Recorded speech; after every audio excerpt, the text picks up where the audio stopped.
Subscribe our channel and press the bell icon. Never miss an update from Tech Hunter.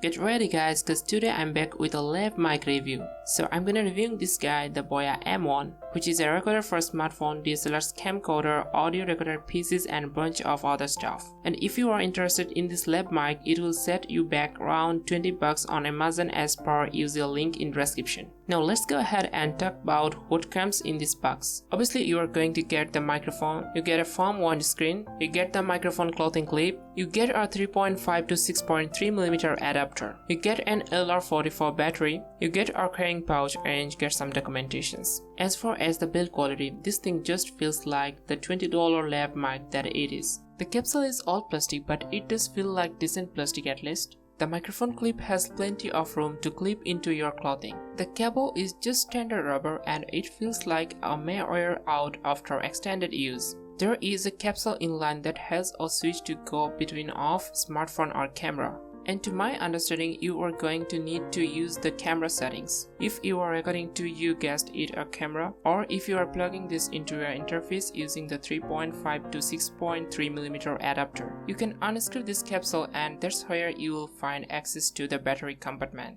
The cable continues on and measures in a full length of 6 meters and it terminates into a 3.5mm TRRS jack. As far as space, this thing has an omnidirectional polar pattern, a frequency response of 65 Hz to 18 kHz, a sensitivity of -30 dB, an impedance of thousands ohm and battery type requirement of LR44, and apparently it has 700-hour battery life. Now it's time to check the sound quality.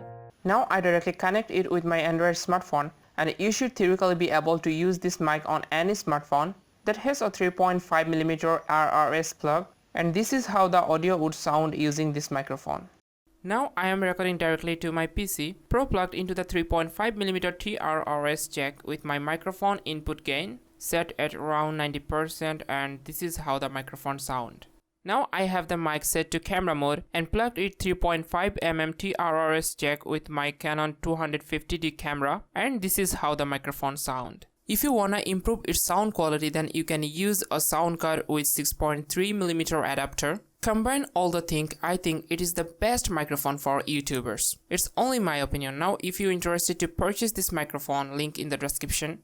Hope this video will be very helpful for you to get more this type of videos. Don't forget to subscribe, like, comment, share. Thanks a lot for watching. Subscribe our channel and press the bell icon. Never miss an update from Tech Hunter.